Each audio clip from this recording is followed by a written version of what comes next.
మీ జీఐఈటీ ఇప్పుడు జీజీయూగా మారింది. 2000కు పైగా ప్లేస్మెంట్స్, ఐపీఎం, కేపీఎంజీ వంటి సంస్థలతో ఇంటిగ్రేటెడ్ కోర్సులు, యూపీఎస్సీ కోచింగ్, అడ్మిషన్లు ఓపెన్. అది రాజశేఖర రెడ్డి గారు 2009 ఎన్నికలప్పుడు ఏ డే విత్ సీఎం అని ప్రోగ్రామ్ చేశారు.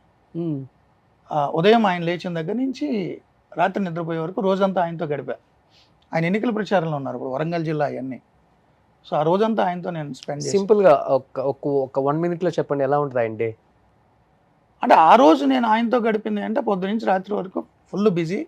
అందరు లీడర్లను కలిశారు, అందరితో చాలా మంచిగా మాట్లాడారు. కొండా సురేఖ్ గారి ఇంట్లోనే ఎవరింట్లోనో బ్రేక్ఫాస్ట్ లంచ్ ఏదో. సో వాళ్ళ ఇంట్లో పిల్లలు అందరితో కూడా క్లోజ్గా మాట్లాడారు, మధ్యలో నాతో మాట్లాడుతున్నారు. Full busy, hectic. ఒక పక్క గవర్నమెంట్ గురించి చూస్తూ, ఒక పక్క పార్టీ వ్యవహారాలు చూస్తూ చాలా బాగా మాట్లాడారు. ప్లస్ ఒక చోట నుంచి హెలికాప్టర్లో వచ్చేస్తున్నాం మేము ఈవినింగ్ 4కి ఎప్పుడో, మళ్ళీ పాలకుర్తిలోనే ఎక్కడ సభ అనుకుంటా, వేరే ఏరియా నుంచి హెలికాప్టర్లో వస్తున్నాను నేను, సీఎం గారు, వాళ్ళ సిఎస్ఓ, పైలట్, కెమెరా ఉన్నట్టుంది.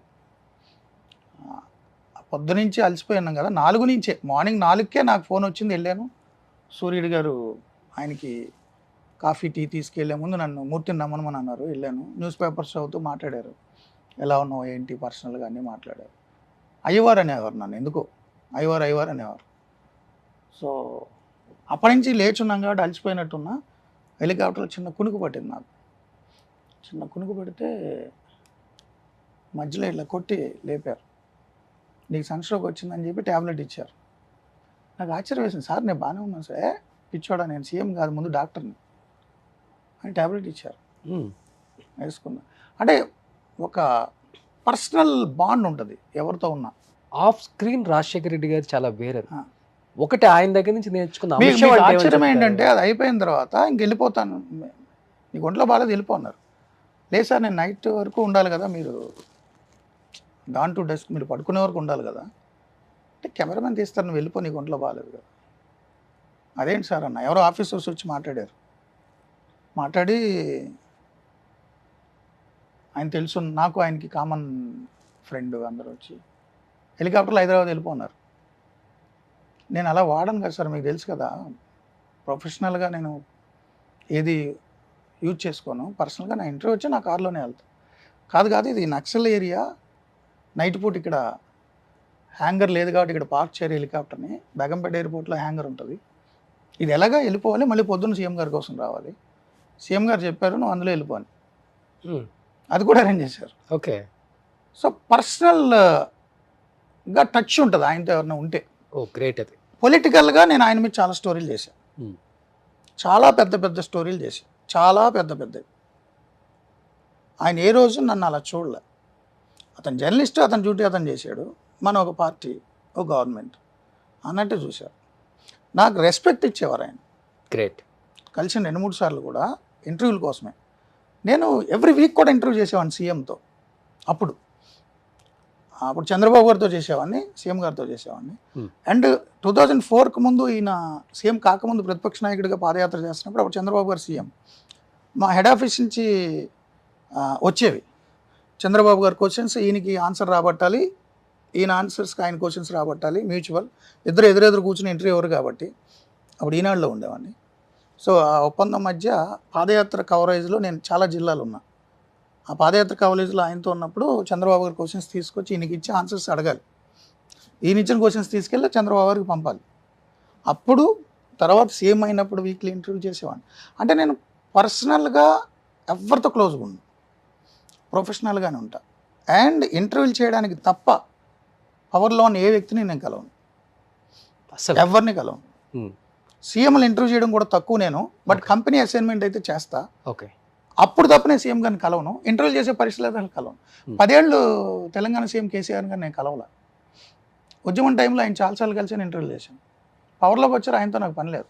ఆ బీట్ రిపోర్టర్లు ఇంటర్వ్యూ చేసుకుంటారు. ఓకే. కంపెనీ చెప్పి నన్ను ఇంటర్వ్యూ చేయమంటే చేస్తా. కేటీఆర్ గారు 2 సార్లు చేశా పవర్లో ఉండగా. ఆ 2 సార్లు తప్ప నేను ఏ రోజు కలవలేదు కేటీఆర్, నాకు అవసరం కూడా లేదు.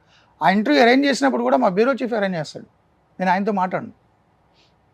2014-19 మధ్యలో చంద్రబాబు గారు నేను కలవలేదు, ఫోన్లో కూడా మాట్లాడలేదు, నాకు అవసరం లేదు. జగన్మోహన్ రెడ్డిని కలిసారా ఎప్పుడు? కలవలేదు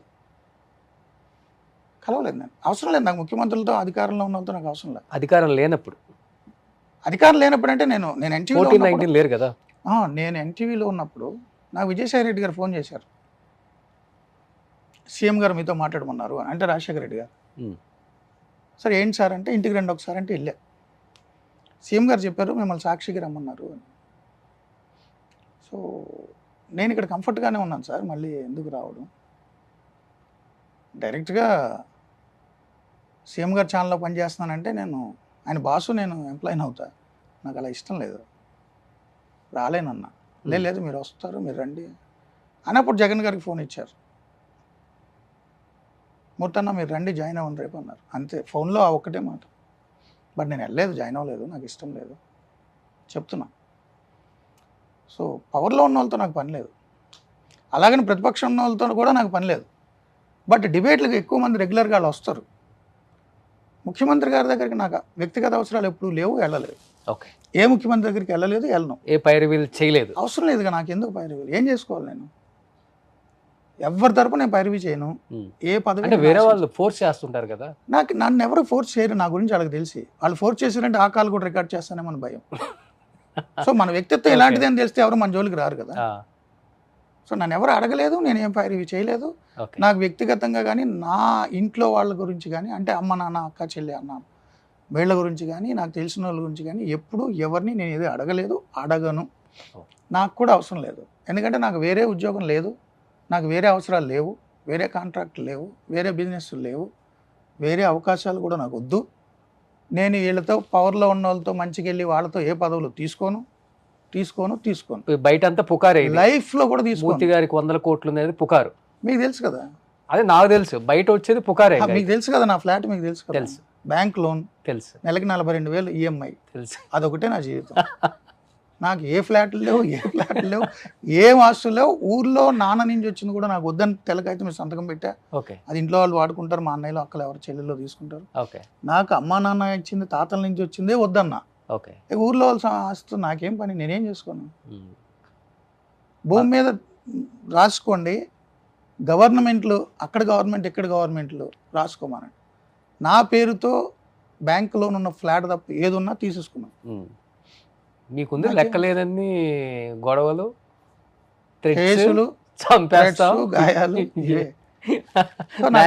పవర్లో ఉన్న వాళ్ళని కలవను. అండ్ ఎప్పుడు కూడా నా జీవితంలో ఏ పదవి తీసుకోను. ఓకే, అడ్వైజర్ లాంటి పోస్టులు కూడా తీసుకోను. ఓకే, ఏది వద్దు. ప్రభుత్వం నుంచి వచ్చే అవార్డులు కూడా నేను తీసుకోలేదు. ఆఫర్లు వచ్చినాయి ఎప్పుడన్నా, చైర్మన్ కానీ ఎమ్మెల్సీలు కానీ జర్నలిస్ట్ కోటాలో? అసలు నాతో ఎవరు మాట్లాడరు అలా. నేను ఓపెన్గా ఇలా చాలాసార్లు చెప్తున్నా కదా, ఎవరు అడుగుతారు నన్ను? నా జీవితంలో ఏ పదవి ఆశించను, ఏ పదవి తీసుకోను, ఏ రాజకీయాల్లోకి ప్రత్యక్ష రాజకీయాల్లోకి వెళ్ళను. జర్నలిజం అనేది కూడా పబ్లిక్ లైఫ్లో ఉన్నట్టే, రాజకీయం అని కాదు, పబ్లిక్ లైఫ్లో ఉన్నట్టు. సో పబ్లిక్ లైఫ్లో ఉంటా, బట్ నేను రాజకీయాల్లోకి రాను. ప్రభుత్వం ఇచ్చే అవార్డులు కూడా నాకు వద్దు, ప్రైవేట్ వ్యక్తులు ఇచ్చే అవార్డులు కూడా నేను తీసుకోలేదు సార్ ఇప్పటివరకు. అప్లికేషన్ ఉంటుందని best journalist award, best anchor award ఎప్పుడైనా చూసారు నా పేరు మీరు? లేదు, తీసుకోను లైఫ్లో. చాలా మంది నాకు ఫోన్ చేశారు, మీ అవార్డు ఇస్తామండి, సారీ అండి, థ్యాంక్స్, మీరు రికగ్నైజ్ చేసి నాకు వద్దు. మన ఇద్దరం చాలా దగ్గరగా ఉన్నాం సార్, అందుకని ఇంకా ఎందుకు సో నాకు వద్దండి, ఆస్తులు వద్దు, ఏమి వద్దు, పదవులు వద్దు, ఏమొద్దు. జర్నలిజంలో ఉన్నంతకాలం ఉంటా, ఆఖరి రోజు వరకు ఇలాగే ఉంటా. జర్నలిజంలో నా లాస్ట్ షోలో కూడా నేను ఇంత ధైర్యంగా, ఇంత మీరనేటటువంటి బలుపో పొగడో ఏదో అనుకునేవ్వండి. మీరంటే రోషన్ గారు కాదు, పబ్లిక్ అనుకునే అలాగే ఉంటా. లాస్ట్ డే షో కూడా అది అయిపోయిందని నా ప్రైవేట్ జీవితం నా ఇష్టం. అలా ఉన్నారు కాబట్టి మూర్తి గారు ఇలా ఉన్నారు ఇప్పుడు. Yeah, thank you. In case channel పెట్టే అవకాశం ఏముంది? డబ్బులు లేవు నా దగ్గర, డబ్బులు లేవు ఛానల్ పెట్టాలంటే ఛానల్ పెట్టాలంటే డబ్బులు అక్కర్లేదు సార్, డబ్బులు కావాలి. 2 కెమెరాలు ఉంటే చాలు. 2 కెమెరాలు ఉంటే చాలు అంటే అది పర్సనల్గా నా యూట్యూబ్ ఛానల్. సో అది మీరనే ఎస్టాబ్లిష్మెంట్ ఛానల్, శాటిలైట్ అయితే మీరనే ఎస్టాబ్లిష్మెంట్, భారీ ఛానల్, 10 మందికి ఉద్యోగాలు, నా దగ్గర డబ్బులు లేవు. దానికి రెవెన్యూ, యాడ్ రెవెన్యూ తెచ్చే బ్రెయిన్ నా దగ్గర లేదు. యాడ్ రెవెన్యూ చేయాలంటే ఏ రాజకీయ నాయకులైనా ఎవరినైనా అప్రోచ్ అవ్వాలంటే అది నేను చేయలేను. దానికి ఒక సెపరేట్ డైనమిక్స్ ఉంటాయి. నాది బిజినెస్ ఎంటర్ప్రెన్యూర్ బ్రెయిన్ కాదు, నాది ఓన్లీ జర్నలిస్టిక్ బ్రెయిన్. ఓకే, ఇంతే. నా జీవితంలో ఛానల్ పెట్టలేను. యూట్యూబ్ అంటే నా ఫేస్బుక్, నా యూట్యూబ్, నా ట్విట్టర్లో నేనేదో నా ఒపీనియన్ నేను చెప్పుకుంటా, ఇంతే. ఛానల్ ఎస్టాబ్లిష్ చేసే డబ్బులు నా దగ్గర లేవు, నేను ఎవరిని అడగను. ఒకవేళ ఎవరైనా నన్ను పెట్టమన్నా 1వ తారీఖు శాలరీ అకౌంట్ ఇంత డబ్బులు ఇవ్వాలి, ఆయన ఎన్ని రోజులని పెడతాడు, బ్లీడింగ్ 10 రోజులు పెడతాడు. ఆ తర్వాత ఆయన లేదు అది ఇది కాంప్రమైజ్ అవ్వమంటే నేను అవ్వలేను. సో నా బ్రెయిన్ ఎంటర్ప్రెన్యూర్స్ బ్రెయిన్ కాదు. పదునైన ప్రశ్నలకి బాణాలు వేసే బుర్ర మాత్రమే దేవుడిచ్చాడు. అంతే అంతే. సో నేను ఛానల్ పెట్టను, సూపర్. ఎప్పటికీ బిజినెస్ మ్యాన్ అవ్వను. ఓకే. సుమన్ టీవీలో మీ పర్సనల్ అండ్ బిజినెస్ ప్రమోషన్స్ కోసం కింది నెంబర్కి కాంటాక్ట్ చేయండి.